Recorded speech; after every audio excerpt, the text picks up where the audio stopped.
আসসালামু আলাইকুম। Hello everyone, আশা করি সবাই খুব ভালো আছেন। আজকের বিকেলটা অন্য দিনের থেকে একটু অন্যরকম। অনেকদিন পর আমাদের পছন্দের জায়গায় ঘুরতে যাচ্ছি। আমি, আমার হাজবেন্ড, আমার ছোট ছেলে, আমরা তিনজনে মিলেই বের হয়েছি। আজকের পুরো ভিডিওতে আমি কিন্তু ক্যামেরাম্যান। পেছনে দাঁড়িয়ে বাবা ছেলের এই সুন্দর হেঁটে যাওয়ার মুহূর্তটা ফ্রেম বন্দি করতে বেশ লাগছিল। বাড়ির ঠিক পাশেই বয়ে চলেছে সুন্দর ভৈরব নদী। আসলে এদিক ওদিকে যাওয়ার সময় ব্রিজটার উপর দিয়েই যেতে হয়, কিন্তু ওইভাবে ইদানিং আর ব্রিজটার উপর এসে দাঁড়ানো হয় না। হাঁটতে হাঁটতে আমরা চলে এলাম ভৈরব নদীর এই ব্রিজটার উপর। অনেকদিন পর ব্রিজটার উপর উঠে দাঁড়ালাম। আমরা ঠিক এমন একটা সময় এসেছিলাম যখন সূর্যটা আর একটু পরেই অস্ত যাবে। একদম পড়ন্ত বিকেলের মিষ্টি আলো চারদিকে ছড়িয়ে পড়েছে। এই বাগেরহাটের ফকিরহাটের ভৈরব নদীটি মূলত খুলনা জেলার 18 নদী থেকে উৎপত্তি লাভ করেছে। আমার বাবার কাছে শুনেছি আগে নদীটি অনেক বড় ছিল, কিন্তু কালক্রমে একদম ছোট হয়ে গিয়েছে। কি অসাধারণ দৃশ্য! নদীটার দিকে তাকিয়ে মনটা একদম শান্ত হয়ে গেল। একটা লোক নদীর মাঝখান দিয়ে হেঁটে যাচ্ছে।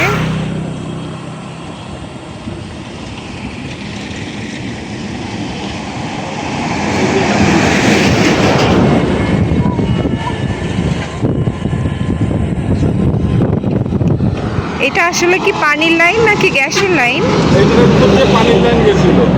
ও, পানির লাইনের উপর দিয়ে হেঁটে গেল। ব্রিজের উপর দাঁড়িয়ে নিচে তাকাতে একটা অদ্ভুত আর মজার জিনিস চোখে পড়লো। আসলে ব্রিজের নিচ দিয়ে একটা পানির পাইপের লাইন চলে গিয়েছে নদীর ওপারে। আর অবাক করার বিষয় হলো, মানুষ কষ্ট করে ব্রিজে না উঠে এই পানির লাইনের উপর দিয়েই দিব্যি হেঁটে নদী পার হচ্ছে। দৃশ্যটা দেখতে কিন্তু সত্যি অন্যরকম লাগছে। কুকুরদের নদী পার হওয়ার চেষ্টা। কুকুর ভাবছে আসলে পার হবে কিনা, তো ভাবনা চিন্তা করার পর হাঁটা শুরু করলো, আবার বসে পড়লো। এরপর আমরা ব্রিজের উপর আরো কিছুক্ষণ হাঁটাহাঁটি করলাম। ছেলের দুষ্টুমি, গল্প আর হাসাহাসি ক্যামেরার ওপাশ থেকে দেখতে বেশ ভালোই লাগছিল। ক্যামেরার পেছনে থেকেও আমি ওদের সাথে বেশ মজা করছি। আমার ছেলে কিন্তু মাঝে মাঝে ঘুরতে আসতে চায় ব্রিজের উপর, কিন্তু আসলে সময় করে আসা হয় না। আমরা লাস্ট হয়তো আরো 1 বছর আগে এসেছিলাম, আর এই আজকে আসলাম।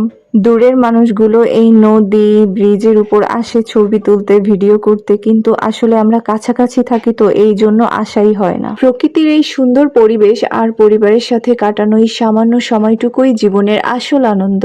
সূর্যটা ডুবে যাওয়ার পর আমরা আবার আস্তে আস্তে বাড়ির উদ্দেশ্যে রওনা দিলাম। আমাদের এই ছোট্ট বিকেলটা আপনাদের কেমন লাগলো নিশ্চয়ই কমেন্ট করে জানাবেন। ভালো লাগলে চ্যানেলটি অবশ্যই সাবস্ক্রাইব করে পাশে থাকবেন। আজ এই পর্যন্তই। আল্লাহ হাফেজ।